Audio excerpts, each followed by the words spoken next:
Štai mano mining motininė 19 GPU.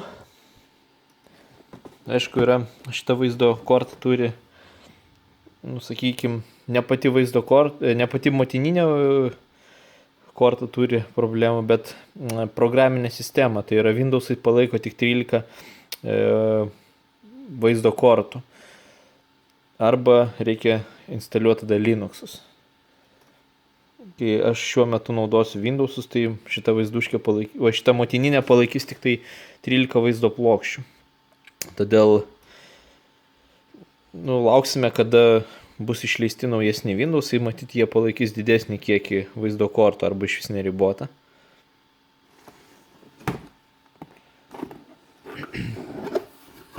Laukiu iš Skytech, kol atsiuntė šitą motininę man kažkur savaitę. Jos privalumai pagrindiniai tai yra, kad 3 slotai maitinimo blokams, nereikia jokių kištukų.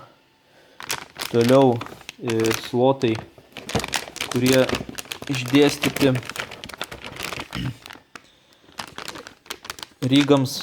raisteriams pajungti, gaunasi žymiai didesniais atstumais ir jie nekaista taip, kai vienas nuo kito yra tolimesniau išdėstyti.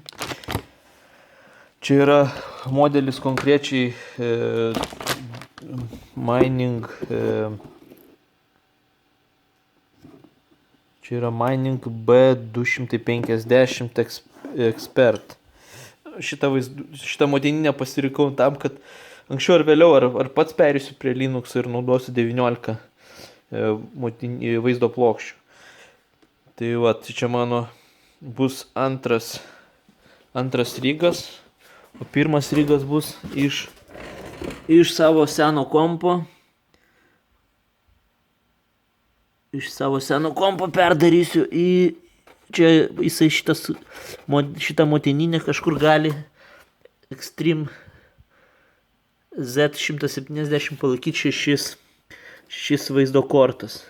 Bet čia į korpusą jos tiesiog netils man fiziškai, todėl tenka perdaryti. Reikės visą rygą korpusui susirinkti. Rinksiu aliuminį, nes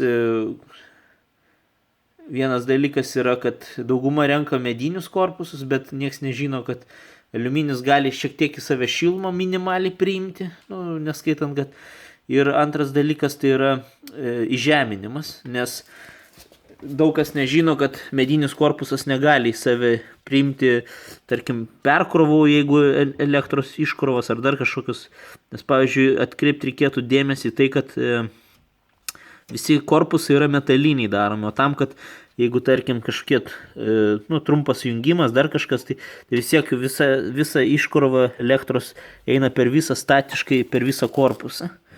O jeigu medinis korpusas, tai jau automatiškai iškrova nebeina ir tokiu būdu